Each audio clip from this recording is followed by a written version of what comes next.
Alors que Renault connaît des problèmes avec son usine de batterie qu'il veut installer à Flins, nous nous sommes en Hollande et nous conduisons en vrai l'Opel Ampera, 100% électrique, ou presque. «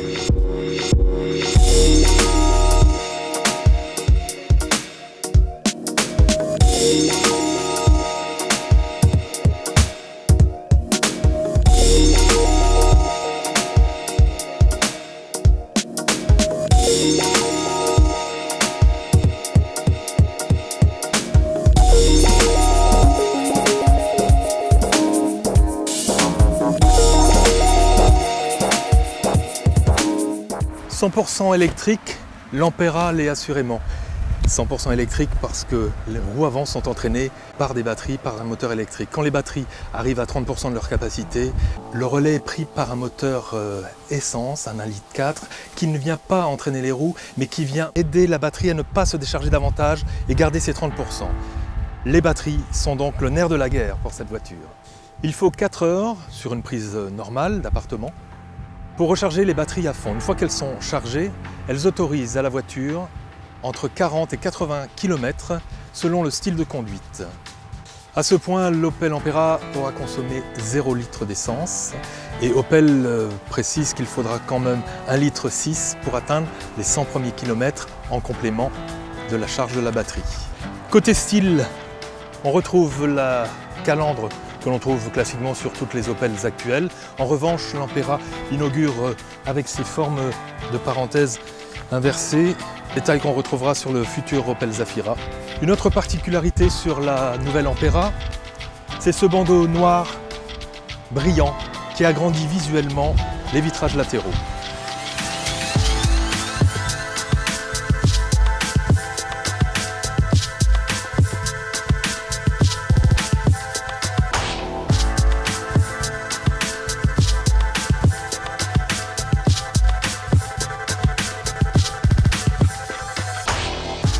L'Opel Ampera est une familiale, 4 places uniquement.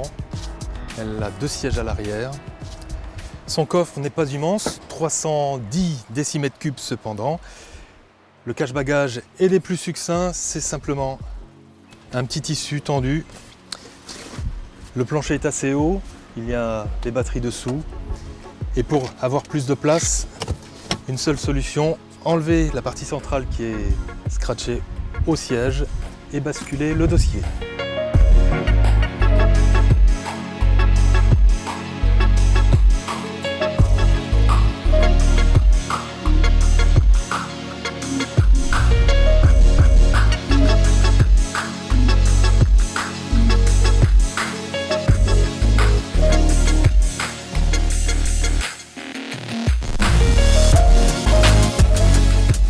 En ville et jusqu'à 80 km/h, le silence est d'or à bord de cette Ampera. En revanche, dès qu'on atteint 110 puis 130 sur l'autoroute, les bruits aérodynamiques sont un petit peu plus présents. En fin de compte, à ces vitesses-là, elle est à peu près aussi bruyante qu'une voiture avec un moteur essence silencieux.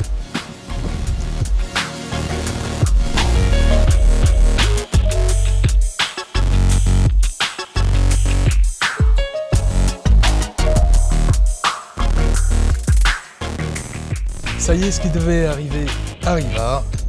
Les batteries sont arrivées à 30% de leur charge. Et aussi, le moteur thermique, le 1,4 litre essence, s'est mis en route. On l'entend un petit peu. Mais ce qui est plus étonnant, c'est qu'il ne réagit pas à la pression de l'accélérateur. Il accélère et ralentit selon les besoins de la batterie qui alimente le moteur électrique. Nous allons faire le plein d'électricité. Pas compliqué. Il suffit de se munir du câble. Ouvrir la petite trappe ici, dérouler le câble, c'est très important car le câble chauffe même si vous êtes très près de la borne. Ensuite, brancher la prise, se débrouiller pour attacher le bloc, attendre qu'il y ait 16 ampères. Ne reste plus qu'à brancher sur la voiture. Une petite lumière orange s'allume, le temps que le câble fasse communiquer. Un petit coup de klaxon, ça devient vert. Et quand c'est chargé, ça clignote.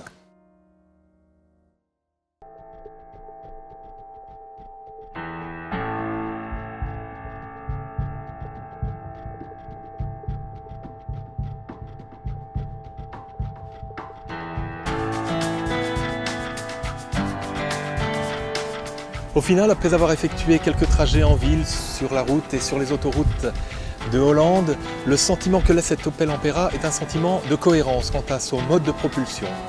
Elle sera disponible en France à partir de novembre 2011 au prix de 39 500 €, bonus écologique de 5 000 € déduit. Bonne route.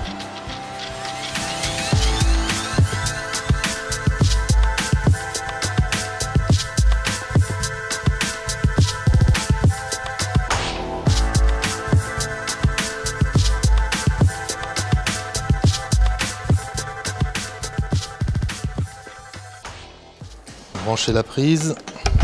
Aouh. Je refais.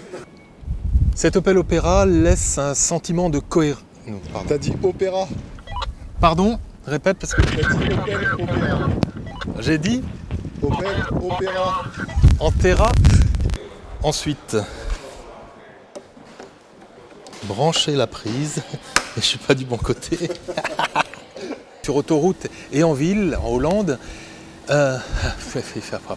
Ensuite, branchez la prise.